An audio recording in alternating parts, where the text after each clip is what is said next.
மாண்புமிகு முதல்வரின் தலைமையை ஏற்று நாளும் நல்ல பணிகளை நாட்டில் செய்து வருகிற நல்ல அமைச்சர் அருமை நண்பர் ஸ்ரீநாத் அவர்களே,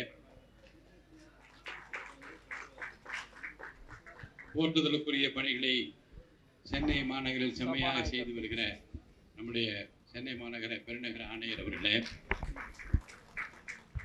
ஒன்றுபடுவோம், போதைப் பொருளை ஒழிப்போம், வளமான தமிழகத்தை உருவாக்குவோம் என்று நல்ல ஒரு உறுதிமொழியை ஏற்பதற்கு காரணமாக அமைந்திருக்கின்ற இந்த அமைப்பின் மாநில தலைவர்கள், நிர்வாகிகள் ஆர் சந்திரிகா அவர்களே, கதிரவன் அவர்களே, வஜ்ரவேல் அவர்களே, வெற்றி அவர்களே, வெங்கடேஷ் அவர்களே, மாவட்ட நிர்வாகிகளே, மாநில நிர்வாகிகளே, அன்புக்குரிய சகோதரர் ஜீவா ரவி அவர்களே, மிக சிறப்பாக தென்னிந்திய பத்திரிகையாளர்கள் யூனியன் சார்பில் நடைபெறுகின்ற போதைப் பொருள் எதிர்ப்பு தினத்தை முன்னிட்டு நடத்துகின்ற மீடியா கிரிக்கெட் சாம்பியன்ஷிப் போட்டி நிகழ்வின் துவக்க விழாவில் கலந்து கொள்வதில் நாங்கள் அத்தனை பேரும் மகிழ்ச்சி அடைகின்றோம். நம்முடைய ஆணையர் சொன்னது போல, மாண்புமிகு அமைச்சர் வலியுறுத்தியதை போல, இது அரசாங்கம் பார்த்து கொள்ள வேண்டிய கடமை என்று வாழாவிராமல் நமக்கும் இதிலே பங்களிப்பு இருக்கிறது என்பதை உணர்ந்திருக்கிற அனைவரையும் ஒன்றுபட வைக்கிற நோக்கமாகத்தான் நம்முடைய தென்னிந்திய பத்திரிகையாளர் யூனியன் இந்த பொருளை கையில் எடுத்திருப்பதை நான் மனதார பாராட்டுகிறேன். இந்த நீடாது ஆர் என்று நாம் சொல்ல வேண்டும். இன்றைய உடனடி தேவை இது என்று நாம் சொல்ல வேண்டும். அதனால்தான் இதுக்காக நாம் உறுதிமொழி எடுத்திருக்கிறோம். அரசாங்கம் தன் கடமையை செம்மையாக சீராக செய்ய இருக்கிறது என்பது அடையாளம்தான் நம்முடைய மாண்புமிகு முதல்வர் அவர்கள் பொறுப்பேற்றதிலே இருந்து முனைப்போடு அந்த பணிகளை செய்வதற்காக பல்வேறு முனைப்பான திட்டங்களை எல்லாம் இன்றைக்கு உருவாக்கி கொண்டிருக்கிறார்கள். தமிழ்நாட்டை இந்தியாவிலே போதை இல்லாத ஒரு மாநிலமாக, தமிழ்நாட்டை நிச்சயமாக போதை இல்லாத ஒரு சமூகமாக உருவாக்க வேண்டும் என்பதில் அவர் எத்தனை அக்கறையாக இருக்கிறார் என்பதை நாம் செய்தித்தாள்கள் மூலமாக, ஊடகங்கள் மூலமாக அன்றாடம் தெரிந்து கொண்டு வருகிறோம். கடுமையான நடவடிக்கை எல்லாம் எடுக்கப்பட்டு வருகிறது. இன்னும் தீவிரப்படுத்துவதற்கான முறையான சட்டங்கள் எல்லாம் தயார்படுத்தப்பட்டு வருகிறது. இதில் விழிப்புணர்வு என்பது ரொம்ப அவசியமானது என்பதையும், அடிமையானவர்கள் எப்படி மீட்பது என்பதை பற்றியும், அடியம்மை ஆகாமல் இருப்பது எப்படி என்பதை பற்றி எல்லாம் அப்போலோ மருத்துவமனையினுடைய நிர்வாக பொறுப்பில் இருக்கின்றவர் இங்கே பேசினார்கள்.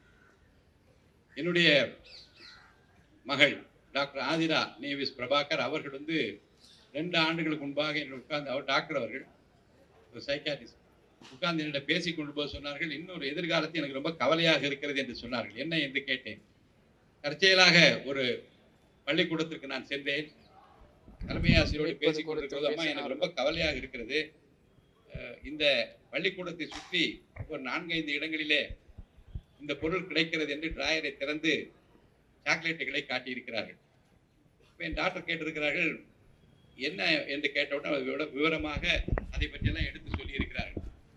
என்னுடைய டாக்டர் வீட்டுக்கு வந்த உடனே சொன்னார்கள், ரொம்ப மனதுக்கு வருத்தமாக இருக்கிறது, ஒரு பள்ளிக்கூடத்தில் ஒரு தலைமை ஆசிரியர் தைரியமாக இதை காட்டியிருக்கிறார், இன்னும் பயந்து கொண்டு நமக்கு ஏன்பா வம்பு, எதை சாப்பிட்டா நமக்கு என்ன, எப்படி போனால் என்று கவலை என்று நினைத்து விட்டால் சமுதாயம் சீரழிந்து விடும் என்று நான் கவலைப்படுகிறேன் என்று சொல்லி கிரேஸ் ஃபவுண்டேஷன் என்று ஒன்று ஆரம்பித்தால் உடனடியாக முதல்ல செய்தது, தமிழ்நாடு முழுவதும் இருக்கக்கூடிய குறும்படங்களை தயாரிக்கக்கூடிய இளைஞர்கள் இந்த போதைப் பொருளுக்கு, மதுவுக்கு அடிமையானவர்களுடைய இல்லங்களில் என்ன நடக்கிறது, உடலுக்கு என்ன கேடு வருகிறது என்பதை பற்றி குறும்படம் தயாரித்து அனுப்புங்கள் என்று 30 நாள் டைம் கொடுத்தார்கள். ஏறத்தாழ 250 படங்கள் வந்தது.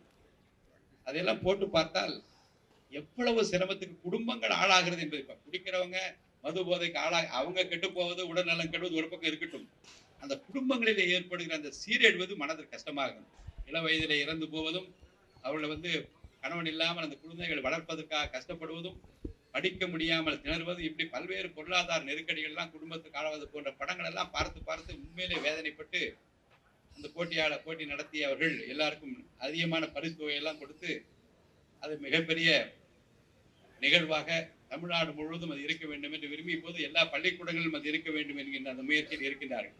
இதை நான் சொல்வதற்கு காரணம், நேரடியாக அப்படிப்பட்டவர்களை சந்திக்கிற போது, குடும்பங்களை சந்திக்கிற போது, அந்த பெண்கள் கதறி அழுகிற போது அந்த ஏற்படுகிற அந்த அவல நிலையை அரசாங்கம் இனிமேலும் பார்த்து கொண்டிருக்காது என்று நம்முடைய தமிழக முதல்வர் புரட்சி தளபதி வெற்றியின் நாயகனாக இன்றைக்கு மக்கள் மத்தியிலே நீங்காத இடம் பெற்றிருக்கிற நம்முடைய முதலமைச்சர் அக்கறையாக இருக்கிறார். அவருக்கு நான் உறுதுணையாக இருக்க வேண்டும். மீடியா உறுதுணையாக இருந்தால் அவரால் சாதிக்க முடியும். மீடியா உறுதுணையாக இருக்கிறது, நீங்கள் கவலைப்பட வேண்டாம், உங்களோடு நாங்கள் கரங்கோர்த்து நிற்போம் என்பதனுடைய அடையாளம் தான் இந்த மீடியா கிரிக்கெட் சாம்பியன்ஷிப் என்று நான் கருதுகின்றேன். அதற்காக மாநில அளவிலும் மாவட்ட அளவிலும் இந்த முயற்சியை எடுத்திருக்கிற நம்முடைய தென்னிந்திய பத்திரிகையாளர் யூனியன் நிர்வாகிகளை நான் மனதார பாராட்டுகிறேன். சென்ற ஆண்டு என்ன மோட்டோ வைத்து இது நடத்தில எனக்கு தெரியாது. ஆனால் இந்த ஆண்டு நீங்கள் சரியான நேரத்தில் ஒரு சரியான கோணத்தில் அரசுக்கு உறுதுணையாக இதை எடுத்திருப்பதை நான் மனதார பாராட்டுகிறேன். விளையாட்டு வீரர்கள் கிரிக்கெட் நோக்கிறோம், கைகள் விறுவிறு என்று கால்கள் துருதுரு என்று இருக்குது. எப்போ விடுவாங்க களத்தில் இறங்க வேண்டும் என்று ஆர்வத்தோடு அதிகமான நேரம் எடுத்துக்கொள்ள விரும்பவில்லை. இந்த கிரிக்கெட் போட்டியை கலந்து கொண்டிருக்கிற அத்தனை அணிகளுக்கும் என்னுடைய பாராட்டுகளை நான் தெரிவித்துக் கொள்கிறேன். 2000 ஆண்டுகளிலே நான் தமிழ்நாடு கிரிக்கெட் சங்கத்தினுடைய ஃபைனான்ஸ் கமிட்டி சேர்மனாக இருந்தேன். நம்முடைய மிகுந்த மரியாதைக்குரிய திரு என் சீனிவாசன் அவருடைய தலைமையில் இயங்கிய தமிழ்நாடு கிரிக்கெட் சங்கத்தில் புச்சிபாபு டிராபி ஆர்கனைஸ் கமிட்டி சேர்மனாக இருந்திருக்கிறேன். கிரிக்கெட் அதிகமாக தெரியும் என்பதற்காகவோ அல்லது நான் விளையாட்டு வீரன் என்பதற்காகவோ அல்ல, விளையாட்டு வீரர்கள் மீது நான் கொண்டிருந்த அக்கறை காரணமாக அன்றைக்கு அந்த பொறுப்புகளை வைத்து பல செய்திகளை என்னாலே அறிந்து கொள்ள முடிந்தது.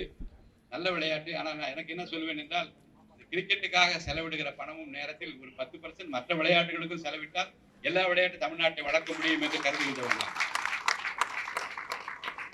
இன்றைக்கு இந்திய அளவில் நம்முடைய வீரர்கள் சிறந்து விளங்கிக் கொண்டிருக்கிறார்கள். ஜாதி மத இன மொழி வேறுபாடுகளை களைந்து இந்த கிரிக்கெட்டிலோ அல்லது எந்த விளையாட்டிலோ சிறந்தவர்களை, பரிசுக்குரியவர்களை, திறமையானவர்களை சிபாரிசு இல்லாமல் சேர்க்க வேண்டிய ஒரு காலகட்டத்தில் நாம் இருக்கிறோம். அதைத்தான் நம்முடைய மாண்புமிகு அமைச்சர், நம்முடைய அன்பிற்குரிய பொதுப்பணித்துறை அமைச்சர் ஆதவ் அவர்கள் மிக சிறப்பாக அதை செய்வதற்கு தயாராகி கொண்டிருக்கிறார்கள்.